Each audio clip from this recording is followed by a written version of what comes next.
Thanks for tuning into this video today. I really appreciate it. So today I'm going to talk a book called How to Watch a Movie by David Thomson. Quick introduction. David Thomson is a very famous movie critic and he's written a book about how to watch a movie. And despite the title, How to Watch a Movie, you might be thinking, just watch a movie. Okay, just sit down, enjoy, have fun, watch a movie. And that's what you might be thinking. It's really obvious, but actually there's a lot more to it. And yeah, in this book we learn a lot more to it, and I'm gonna give like a short summary and review of this book. I'm not going to talk about everything. I'm just going to take a few things here and there and talk about it. And if you're really interested in this book, you can go and borrow it from the library, like how I did. It's a really amazing book. Definitely go check it out. He opens this book with a quote from Ingmar Bergman. He's a very famous director. Go check his films out. And this is what the quote says. It was fairly obvious that cinema should be my chosen means of expression. I made myself understood in a language that bypassed words, which I lacked.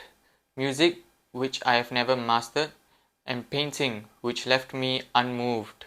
Suddenly I had the possibility of corresponding with the world around me in a language that is literally spoken from soul to soul, in terms that avoid control by the intellect in a manner almost voluptuous. And this quote really spoke to me as well, because I myself lacked in language. I've never mastered music, and painting, you don't have to talk about it. I gave up on art a long time ago. I cannot draw at all.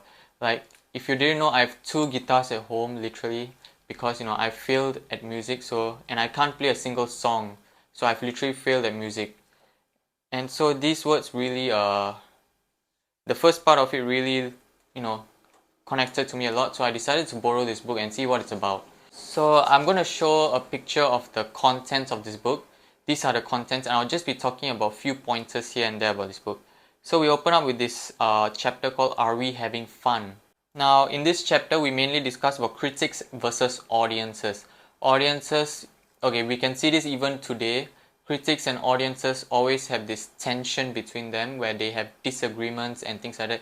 And here's the main reason why I think that's so. Because audiences mainly look for entertainment, fun, and most of the audiences are really happy already. Like, example, the Super Mario movie, that earned $1 billion already, like, so quick. And that movie was just sheer fun and entertainment. It was nothing more. Whereas for the critics, they want something more. They want something more than entertainment, which cinema can offer. They want cinema to be a form of art. They think cinema is a form of art, so it can express. And what they mean by form of art here is, it's fun, it can be fun, but it's more than fun as well. So it is actually more fun, if you know what I mean. Sometimes he has stated that cinema as an art might not be comfortable to look at. Like war films, you can see all the blood and things. It's not comfortable to look at. And some of them might not be huge successes, like Citizen Kane was not a huge success. But they are considered classics for good reason. And they are films that people will remember forever. I can give you an example already. Avatar. The first Avatar film by James Cameron. It was the highest grossing film of all time for quite a while. But a few years later down the road, even James Cameron's fans don't even remember that movie at all. They don't even remember the existence of that movie. That's how forgetful it has become, because these films are more for entertainment. They are not for as an art form. But take films like Shawshank Redemption. It flopped, but it is a film that's remembered forever because it's an art form. And we go on to the chapter Alone Together, where he actually explains how cinema has somewhat changed over the years. So in the war years, there were 70 million moviegoers in America, which is about half its population. After war years, it also remained half its population, because movies back then were more focused on the escape from realism, and they also reinforced the spirit of the war by movies. And such examples include Meet Me in St. Louis from 1944. Meet Me in St. Louis 1944 is set in 1904, and it delights this is what the author has said. I'm reading from the book. And it delights in the prettiness of period clothes and an idealized home built on the MGM lot in Culver City. By the way, MGM, I don't know what happened to them, but they have been falling hard recently. 3 generations of Smith family, all living in the same house. They are excited about the World's Fair coming to St. Louis, But then a fresh adventure appears on the horizon. Alonzo, the father, is offered an important new job in New York City. If he accepts it, the family must move and suffer the disruption and transience that many regard as characteristic of American life. But then comes Christmas Eve. The teenage Esther, Judy Garland, who's an incredible actress by the way, sings to her sleepless kid sister, Tootie, "Have yourself a merry little Christmas," as they look out at the backyard with the snowman they have built. This movie came out in 19 November, so it's close to Christmas period also. And yeah, they were mainly focused on entertainment, escape from realism, because war, and people just want to have fun after war. They don't want anything serious and things like that, look at anything serious and stuff. But now with technology, not many people go to the theaters because we all know why. Technology, so you can just look at the movies in your phones. Now the next chapter is called See It Once, Watch It Twice. In this chapter, he looks at why certain films can be seen more than once, and certain films are just, once is good enough. And here he talks about getting more of the picture every time he sees it, like Citizen Kane.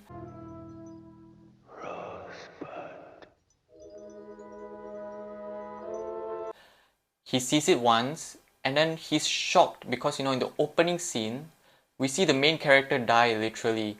And so that's very shocking. And the film is very well made, very well constructed, has a lot of mystery to it. And it's clearly obvious that, once you watch it once, there were certain things you missed while watching it, clearly. So this will prompt you to watch it more times, so that you can catch things better, and this will also improve on your viewing experience. Whenever you rewatch it, you find something new, and it enriches your experience in watching the movie. And that's what Citizen Kane was to him, and that's why he's saying certain films are rewatchable while certain films are not rewatchable. And this is the main reason why, because every time you look at it, it's the same thing over and over again. But if you have a film where you missed certain things because of how intricate the film is, and then you go and rewatch it, you're noticing things, and that will enrich your movie-going experience. And that's what he's mainly saying. And the next chapter, Watching and Seeing. Oh yeah, I have to say this was the longest chapter in the book. He's talking about paying close attention to movies. Hitchcock is actually known for arranging and composing the things we see in the film, like a theorem. And he uses the example from Rear Window, looking out his window and seeing all the houses. And one more thing he touches on is unknowability, which is a great way to create mystery. In the opening shot of Citizen Kane, we have Orson Welles saying Rosebud, and we also have these really nocturnal shots of Xanadu. And we are taking all these shots, and then the glass falls down, it breaks, and through a glass shard, we see a warped shot of the door opening, and that's really very intriguing. It creates a lot of mystery in it. Cinematic information. Now this is I felt like the most crucial lesson in the book that he has offered us. The first lesson in seeing movie is for filmmakers. Every time an audience looks at any shot or a single frame, he will assume that everything in the frame was chosen or organized and presented as a significant element of the movie. And he goes on to talk about aspect ratios in film. And also a movie that he took out as an example was Rebel Without a Cause, which came out, I think, if I'm not wrong, in 1955. And he also talked about two groups of people again. People thinking that watching movies is to relax, just sit down, have fun, yada yada yada. And people who respond to the plot and characters while observing film. And let's take Psycho, 1960, for example. She looked like a wrong one to you? Acted like one. Janet Leigh is in this car. She has taken a low amount of cash, although she should not have done that. It was wrong, but she did it. And we are actually, really responding to her actions as a character. And throughout her road drive in the first half of the film, we are really responding to her character, like how she feels like she's in imminent danger, and how her situation is like. What is a shot? Chapter 7. Art critic. Okay, I think I need to open up with this quote from an art critic called John Berger, which was also from the book. I'm going to quote it. He says, "Photographs evoked both presence and absence. It reminds you of a person, but it underlines the way the person is not there now." And this is a very good way of creating emotions through a shot, making us feel like a person is there, but although he's not there. Very well said. And the author also says that the decision making that goes to making a shot also reveals the temperaments of a film. And he talks about Laura from 1944, which had a very violent shot, which also said a lot about the film. The most interesting title for a chapter. What is a cut? Does it hurt? Now, he's talking about cuts in films here, and he's saying that cuts can convey emotions that that straight shots cannot convey. Like Psycho. I know I'm quoting Psycho a lot and Citizen Kane as well, but those were the two main films that he quoted in this book as well. He quoted a lot of films, a lot of smaller films, like Rebel Without a Cause, Meet Me in St. Louis, but two big main films he quoted was Psycho as well as Citizen Kane.